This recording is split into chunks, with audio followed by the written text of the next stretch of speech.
This show is produced by the Harwood Podcast Network.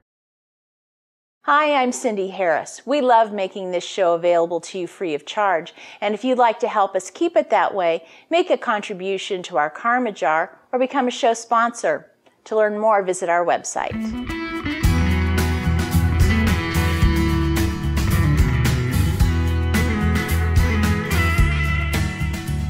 Welcome back to the Bead Workshop. In our last episode, we talked a little bit about the different types of tools that I like to use when I'm working with beads. Well, in this episode, I thought I would show you the different types of beads that are available and the different types of findings that are nice to have in your kit. This first type of beads, these are called glass beads, and these are just so beautiful. They're all made of glass, and as you can see, they really pick up the light beautifully. Each one has got a hole bored right down the center of it, but you can see you could make just beautiful pieces with glass beads. Now, another type of bead that's fun to use in your designs are gemstones. Now, here I have some turquoise, and this turquoise actually comes on a nice long strand like this, but you might find quartz, you might find tiger's eye, you might find jade, but gemstones are a wonderful addition to your beadwork. Ceramic beads are also a really interesting look. Now, ceramic beads are beads that are made from clay, and they can be all types of different shapes and colorations, and as you can see, they give a really interesting feel to beadwork. Now, when we're playing with beads, many times I like to mix different types of beads, and one of the beads that I like to use many times are metal beads.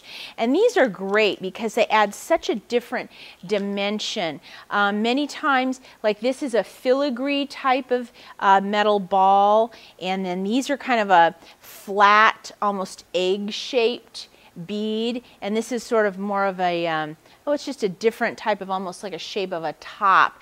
And you can see if you were to add these with glass beads or ceramic beads, it really gives a nice interest to your work. Another type of bead that's become really popular to use in jewelry making are crystals. And these are some pretty little gold crystals that I have. And they come in many different colors and shapes and sizes. And they're just really a beautiful addition, especially if you want a little hint of that light bouncing off the facets of the crystal. They're really, really pretty in jewelry. You'll also find some really interesting organic beads, and these are beads that are made out of organic materials. Now, this is made of shell. Each one of these beads was a piece of shell that's been ground down. Pearl makes a beautiful bead, as well as bits of wood. You'll see pieces of wood that have been turned into beads, and they really just add a different look to your jewelry. And one of the other beads that you'll find out there are plastic beads. And plastic beads come in many, many different shapes and sizes, and they're really fun, bold colors that you can work with. And we're also going to play with pendants and charms. Now, pendants are these larger pieces that usually go on the end of a necklace, whereas a charm is something that you would hang off, perhaps a bracelet or a bookmark. And you'll see they have a little hook at the end, and that way we can affix either other parts of the necklace or string it on some sort of material. Now we're going to talk about findings, and findings are the things other than beads and other than stringing material that we use to create different projects. Now, the first thing I want to show you are some different types of pins. Now, this first one here is called an eye pin. Now, an eye pin is a long piece of metal. They usually come in silver or gold, and you can see it has this little loop already formed at the end, and that's called the eye. So that's why this is called an eye pin. Now, eye pins are great when you want to loop other types of things to it. So that's when we would use an eye pin. Now, another type of finding that we use is something called a head pin. Now, a head pin is similar to an eye pin, where we have this nice long piece of wire, but instead of the little loop at the end, the little circle, we have just a solid piece of metal at the end. And the reason that's really handy is if we want to thread something and we don't need a loop at the end, we just need it to be flat at the bottom, that's when a head pin comes in really handy. Now, many times when we're fastening things together in a beaded project, we use something called jump rings. Now, jump rings are these little circles of metal like this, and they're not solid. There's a little break in them, and what we do is we use our pliers to open them up, and we can start joining different pieces or different elements actually within our jewelry making to create larger pieces. So that's what jump rings are really good for. Now, when you're creating necklaces and bracelets and things like that, you need to have something that is going to connect the two ends together. And that's where clasps come in handy. And there are many different types of clasps out there. This one is called a toggle clasp. So this end would feed into the circular piece here to have that stay on. We have the type that the two pieces fit together. You kind of screw them together. That works well. And then we have the old-fashioned kind of spring clasps where you just sort of pull that mechanism back and you hook it to just a round jump ring, and that keeps the bracelet on your hand. So there's many different types of clasps out there. Now, when you're making earrings, whether they're clip-on or pierced, you need to have a finding for that too, because you need to have something that can fix to your ear. So these are some just basic earring findings, and you can see here there's a little circle here. This is where we would create our earring, and then this is the piece that would feed into your pierced ear. Now, this next finding we call crimp beads, and what crimp beads are these little teeny pieces of metal, and they're hollow on the inside, so they're very much like a bead. But what we would do is we would feed our memory wire or some type of stringing material through that, and then we take our pliers and we clamp them down, and that fixes the wire from not sliding in the crimp bead.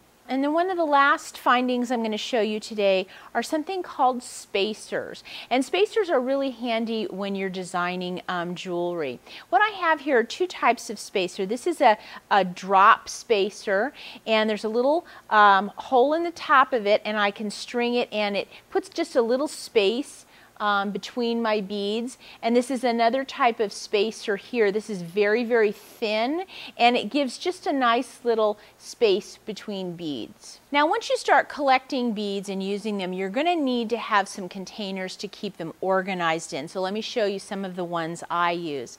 Now, this one here is an 18-cell plastic box. It has a lid on top, and then inside I can put all sorts of different beads. They also have little ones that are like in star shapes, and the lid pops off. This is kind of like a swirly pinwheel type of thing. This is a solid box with a lid, and this can be handy when you're actually working on a piece if you want to store it in there. And then for a lot of my findings and things, I have this box here. And what's kind of handy with this is it has these little boxes, and I put labels on them like this, and I can store them right together. So you can see I can get quite a few boxes in this. But do take the time to organize your beads. If you put them all just in one box, it'll be impossible for you to find the things that you need when you need them. Now, in this show, I'm going to be giving you some basic designs for different pieces, but the colors that you choose and the beads you choose are totally up to you, so you can use your creativity. But let me give you some suggestions on how to choose the colors that you want to use. One of the things that I use is a color wheel, and color wheels are really handy because they show you all of the main colors, and then there are some different ways that you can blend these colors that are kind of handy to know. Now, as you see on this color wheel, we have 12 basic colors that go around the color wheel. Now, one way to decide a group of colors that you might like to use is to pick one of the colors and then choose either a color next to it or two colors next to it. So for example, here I might use orange, and yellow, and that would make a pretty bracelet. Or if I wanted to use these colors here, I could use the yellow, orange, and yellow and maybe have a pop of green. So you can use either colors that are next to each other or use 3 colors in a row on the color wheel, and that's one way to get some really interesting coloration in your pieces.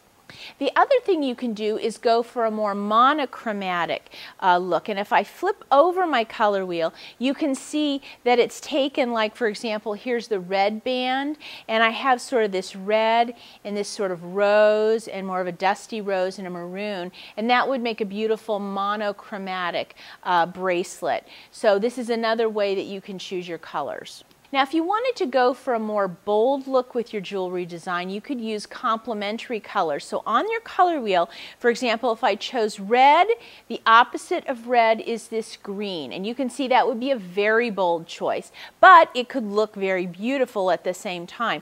Or you could go with more of a blue and an orange. But again, you see these are opposite of each other on the color wheel.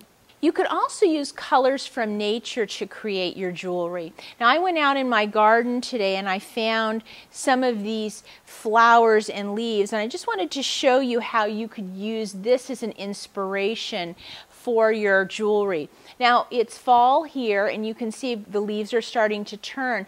Now, I've got some beautiful deep reds, yellows, oranges, and a deep almost cocoa brown. That could make a beautiful piece.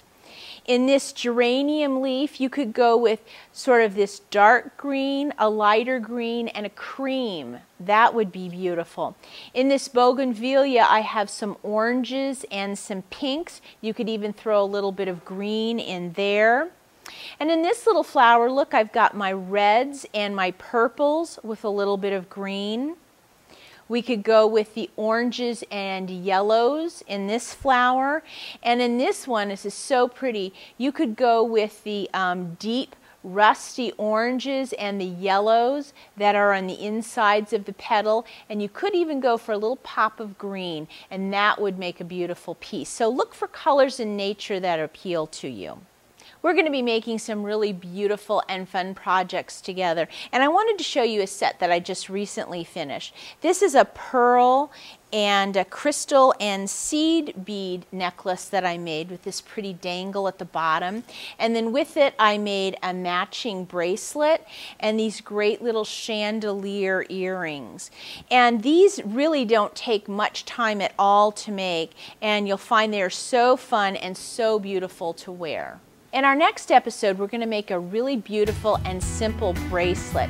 But in the meantime, if you'd like to start collecting some of the supplies and the tools that you'll need, just go to our website and go to the Bead Workshop show notes, and I'll have a list of all the materials that I showed you here today. And as always, if you have any questions for me, please send me an email. I'll see you next time.